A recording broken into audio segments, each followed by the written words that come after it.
नमस्कार दोस्तों, आप सभी का स्वागत है आपके अपने चैनल जॉब जॉय में।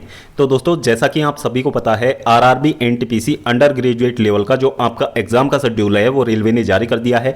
अब दोस्तों, आपका एग्जाम का शेड्यूल जारी होने के बाद में इस वीडियो में हम बात करेंगे RRB NTPC under graduate level का जो एग्जाम आपका होने वाला है उसके लिए सेफ स्कोर आपका कितना हो सकता है, और मॉक यदि आप लोग लगा रहे हैं तो उसमें आपको टारगेट स्कोर अपना कितना रखना चाहिए। ये सब हम बात करेंगे एनटीपीसी ग्रेजुएट लेवल के एग्जाम के आधार पर। जिस तरीके का एग्जाम एनटीपीसी ग्रेजुएट लेवल का हुआ है उसके आधार पर यहाँ पे बात करने वाले हैं।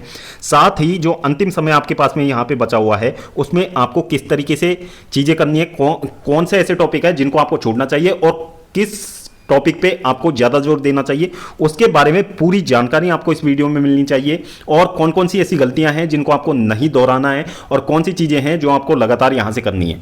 तो दोस्तों, फुल स्ट्रेटेजी वाला ये वीडियो आपके लिए रहने वाला है एनटीपीसी अंडर ग्रेजुएट वाले स्टूडेंट्स के लिए।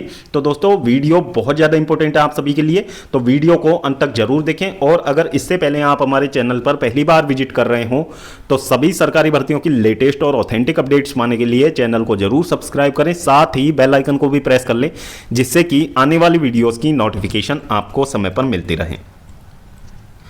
तो दोस्तों, सबसे पहले तो एक बार एग्जाम डेट्स पे हम नजर डाल लेते हैं। एनटीपीसी अंडर ग्रेजुएट की जो आपकी एग्जाम स्टार्ट होने वाली है वो 7 अगस्त से स्टार्ट होकर 8 सितंबर तक चलने वाली है, यानी कि एक महीने तक आपकी एग्जाम चलेंगी। और एग्जाम कंडक्टिंग आपकी जो कंपनी है वो टीसीएस रहने वाली है।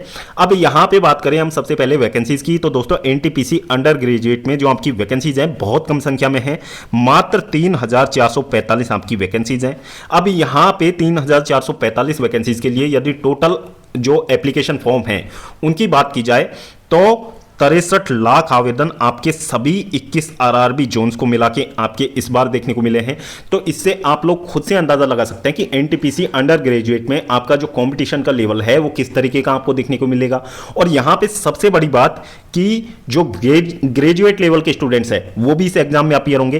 तो जो कैंडिडेट्स अभी फ्रेशर हैं, जो कि अभी बिगिनर हैं, उनके लिए यहां पे राह बहुत मुश्किल होने वाली है और कंपटीशन आपको अच्छा खासा यहां पे देखने को मिलने वाला है। अब दोस्तों, बात कर लेते हैं एनटीपीसी ग्रेजुएट लेवल के एग्जाम की जो हाल ही में कंडक्ट करवाया गया है, क्योंकि इसके लिए बाकी बातें करने से पहले एक बार उस पर नजर डाल लेना बहुत ज्यादा जरूरी है। तो आप सभी को पता है एनटीपीसी ग्रेजुएट लेवल का जो आपका एग्जाम कंडक्ट हुआ है वो आपका 47 शिफ्ट में कंडक्ट करवाया गया है। अब 47 शिफ्ट में एग्जाम कंडक्ट होने के बाद में अब सबसे पहले हम पेपर के डिफिकल्टी लेवल की बात करें तो ओवरऑल यदि डिफिकल्टी लेवल पेपर का देखा जाए तो वो आपका मॉडरेट टू टफ देखने को मिला है। जिस तरीके से कैंडिडेट्स के स्कोर बने हैं आंसर किए आने के बाद में, उसको देखने के बाद में जो पेपर का डिफिकल्टी लेवल है वो मॉडरेट टू टफ देखने को मिला है। अब यहाँ पे सेक्शन वाइज हम पेपर के डिफिकल्टी लेवल की बात करें तो जैसा कि आप सभी को पता है, मैथ में आपके 30 क्वेश्चन आते हैं सीबीटी 1 में। तो 30 क्वेश्चंस की यदि हम बात करें तो इसमें करने योग्य जो क्वेश्चंस थे उनकी संख्या आपकी 25 थी। बाकी 4 से 5 क्वेश्चंस ऐसे हर शिफ्ट में देखने को मिले हैं, या तो कैंडिडेट्स ने अटेम्प्ट नहीं किए या फिर कैंडिडेट उनको अटेम्प्ट करने जा रहे थे तो उनका बहुत ज्यादा समय इनके पीछे बर्बाद हुआ है। तो ये चीजें आपको एनटीपीसी अंडर ग्रेजुएट में भी देखने को मिलेंगी। ऐसे ही आपको सेम पैटर्न देखने को मिलेगा, 4 से 5 क्वेश्चंस आपको ऐसे मिलेंगे ही हर शिफ्ट में, जो कि या तो आपका समय बर्बाद करेंगे या फिर आप उनको अटेम्प्ट ही नहीं करेंगे। फिर बात कर लेते हैं यहां पे रीजनिंग की। तो रीजनिंग की बात करें तो रीजनिंग का जो लेवल देखने को मिला था आपके 30 क्वेश्चंस में से यदि गुड अटेम्प्ट की बात करें तो 28 क्वेश्चन तक गुड अटेम्प्ट माना जा सकता है रीजनिंग का, क्योंकि रीजनिंग का जो लेवल देखने को मिला है एनटीपीसी ग्रेजुएट लेवल में वो बिल्कुल ईजी देखने को मिला है। इसमें बहुत ही कम ऐसे कैंडिडेट हैं जो इसको टफ बोल रहे थे। बाकी रीजनिंग का जो ओवरऑल लेवल देखने को मिला है वो ईजी देखने को मिला है। मैथ की यदि हम बात करें तो मैथ का लेवल आपका मॉडरेट देखने को मिला है। अब यहां पे बात कर लेते हैं जीके और जीएस की। तो दोस्तों, जो आपका जीके और जीएस वाला पार्ट है इसने सबसे ज्यादा डिफरेंस इस बार क्रिएट किया है और अच्छे खासे लेवल का जीके जीएस इस बार रेलवे ने पूछा है। 40 क्वेश्चंस में से यदि हम गुड अटेम्प्ट की बात करें तो 18 से 20 क्वेश्चंस आपके गुड अटेम्प्ट में इस बार काउंट किए गए हैं। और जिस तरीके का लेवल था जीके जीएस का, इससे ज्यादा यदि कैंडिडेट अटेम्प्ट कर रहे थे तो वो वहां पे तुक्के मार रहे थे और आंसर की आ जाने के बाद में बात क्लियर भी हो चुकी है। जिन कैंडिडेट्स ने जीके जीएस में ज्यादा अटेम्प्ट किए हैं उनके बहुत ज्यादा नेगेटिव मार्किंग हो चुकी है। तो ये चीजें यहां पे हुई हैं और सेम यही चीजें आपकी अंडर ग्रेजुएट में भी दोहराई जा सकती हैं। तो इन चीजों को आपको ध्यान में रखना है। जीके जीएस का जो लेवल है वो आपको सेम ही देखने को मिलेगा, क्योंकि जीके जीएस का लेवल अभी तक के जितने भी रेलवे के एग्जाम हुए हैं उनमें अच्छा खासा देखने को मिला है। अब बात कर लेते हैं यहां से कि जीके जीएस के लिए कैंडिडेट्स को क्या पढ़ना चाहिए और क्या छोड़ना चाहिए। तो दोस्तों सबसे मेन चीज जीके जीएस में इस बार आपको करंट अफेयर्स पे ज्यादा ध्यान देना होगा, क्योंकि टीसीएस ने एक चीज यहां पे नई की है। जिस तरीके से टीसीएस, एसएससी और पिछली एनटीपीसी भर्ती परीक्षाओं की यदि हम बात करें तो प्रीवियस ईयर्स के जीके करंट अफेयर्स के क्वेश्चंस वहां पे पूछता था, लेकिन इस बार से टीसीएस ने आपके जो करंट ईयर में जो लेटेस्ट क्वेश्चंस हैं उनको उठाना चालू किया है और 10 से 12 क्वेश्चंस एक ही शिफ्ट में आपके करंट के पूछे गए हैं। तो इस चीज को आपको विशेष रूप से ध्यान रखना है। आपको जो अपनी करंट तैयार करनी है, क्योंकि अभी आपके पास में समय बचा हुआ है, तो अपनी जो करंट आप लोगों को तैयार करनी है, आपको 2023 से लेके 2025 की जितने भी अभी तक की करंट है आपको अच्छे से देख के जानी है, क्योंकि 10 से 12 क्वेश्चंस वहां पे देखने को मिल रहे हैं और अंडर ग्रेजुएट में आपको ये चीजें देखने को मिल सकती हैं। इसलिए इस चीज को आप बिल्कुल भी इग्नोर ना करें।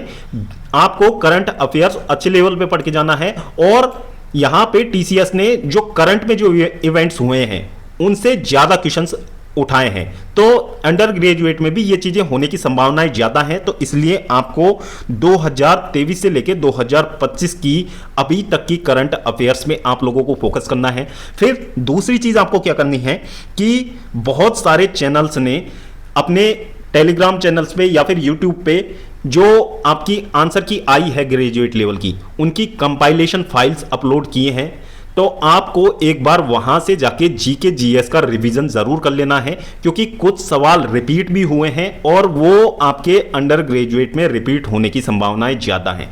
और जीके जीएस के लिए तो आप एक बार उनको उठा के ही देखें, क्योंकि जीके जीएस में कुछ नया नहीं पूछा जाएगा। वहां पे जो सवाल अभी तक आपके पूछे गए हैं उनको हल्का सा लैंग्वेज में परिवर्तन करके आपके अंडर ग्रेजुएट में उन्हीं सवालों को लिया जाएगा। तो एक बार यदि आप लोग उनको अच्छे से पढ़ लोगे तो आप लोगों को काफी अच्छा खासा आइडिया मिल जाएगा जीके जीएस का। अब दोस्तों ये तो हो गई जीके जीएस की बात। अब बात कर लेते हैं यहां पे रीजनिंग और मैथ की। तो दोस्तों मैथ के लिए आपको ज्यादा से ज्यादा प्रैक्टिस करनी है। मैथ के लिए आपको कोई हाई लेवल प्रैक्टिस नहीं करनी है। जो मॉक जिस भी प्लेटफॉर्म से आप लोग लगा रहे हैं, आपको रेगुलर 1 से 2 मॉक रेगुलर आपको लगाने हैं। और मॉक यदि आप लोग लगा रहे हैं तो मोबाइल्स पे मॉक लगाने से बेहतर है आप लोग सिस्टम पे मॉक लगाएं, क्योंकि आपको वहां पे कर्सर पे पकड़ बनाने में आसानी रहेगी। क्योंकि बहुत सारे स्टूडेंट्स के साथ में दिक्कत होती है कि वो स्टूडेंट्स पूरे साल भर आपके मोबाइल पे मॉक लगाते रहते हैं, लेकिन जो एग्जाम हॉल में जब वो सिस्टम पे मॉक लगाते हैं, सिस्टम पे जब एग्जाम देते हैं तो वहां पे टाइम मैनेज नहीं कर पाते हैं वो लोग। तो इस चीज से बचने के लिए आपकी पहली कोशिश तो यही होनी चाहिए कि आप सिस्टम पे मॉक लगाएं, जिससे कि एग्जाम हॉल में आप कंफर्टेबल ही रहें और अपना टाइम जो है अच्छे से मैनेज कर पाएं। और मैथ में आपको 1 से 2 मॉक लगाने के बाद में इनका अच्छे से विश्लेषण करना है। जो क्वेश्चंस आपके 4 से 5 या फिर 2 से 3 क्वेश्चंस गलत हो रहे हैं तो उनके कंसेप्ट को आपको पकड़ना है। जिस क्वेश्चन में आपको समझ नहीं आ रहा है तो एक बार उसके कंसेप्ट को रिवाइज करना है, जिससे कि एग्जाम हॉल में वो क्वेश्चन आपसे छूटे नहीं। फिर बात कर लेते हैं रीजनिंग की। तो दोस्तों रीजनिंग का जो लेवल है वो इतना ज्यादा हाई नहीं पूछा जा रहा है, बहुत ही ईजी लेवल का रीजनिंग पूछा जा रहा है। लेकिन फिर भी आप लोग इसकी सेक्शन वाइज भी प्रैक्टिस वहां पे करके जाएं। मैथ और रीजनिंग दोनों के लिए ही बोल रहा हूं। आपको मैथ की भी सेक्शन वाइज प्रैक्टिस करनी है, रीजनिंग की भी आपको सेक्शन वाइज प्रैक्टिस करनी है। मॉक तो आप लोग लगाओगे ही, लेकिन सेक्शन वाइज प्रैक्टिस बहुत ज्यादा जरूरी है। और जीएस के लिए यदि आपके पास समय बचता है तो वहां पे भी आपको सेक्शन वाइज प्रैक्टिस करनी चाहिए जीके जीएस के लिए भी। और जो क्वेश्चन आपको यदि लग रहा है कि ये नया है तो उसको शॉर्ट नोट के फॉर्म में आपको अलग से नोट डाउन कर लेना है और एग्जाम टाइम से पहले एक बार उनको रिवाइज करके जरूर जाना है। तो ये चीजें आपको यहां से करनी है। जो बाकी के बचे हुए लगभग 25 दिन का समय आपके पास में बचा हुआ होगा। अब यहां से यदि ये चीज आप रेगुलर कर लेते हैं तो आप एग्जाम में अच्छा खासा स्कोर कर पाओगे। अब दोस्तों बात कर लेते हैं यहां पे कितना सेफ स्कोर हो सकता है, क्योंकि दोस्तों वैकेंसीज बहुत ज्यादा कम है, 63 लाख आवेदन आए हैं। अब यहां पे बात करें अटेंडेंस की, जैसा कि ग्रेजुएट लेवल में देखने को मिला है, तो यहां पे अटेंडेंस की बात करें तो अंडर ग्रेजुएट में भी यदि हम 50 से 52% यदि अटेंडेंस मान के चलें तो यहां पे 31 लाख के समथिंग अभ्यर्थी एग्जाम में अपीयर होने वाले हैं और 3000 सीटों पे 31 लाख के समथिंग अभ्यर्थी यदि अपीयर होंगे तो आप अंदाजा लगा सकते हैं कि कट ऑफ आपका बहुत ज्यादा हाई जाने वाला है। तो कट ऑफ आपको 90 प्लस भी कई कई जोन में देखने को मिलेगा।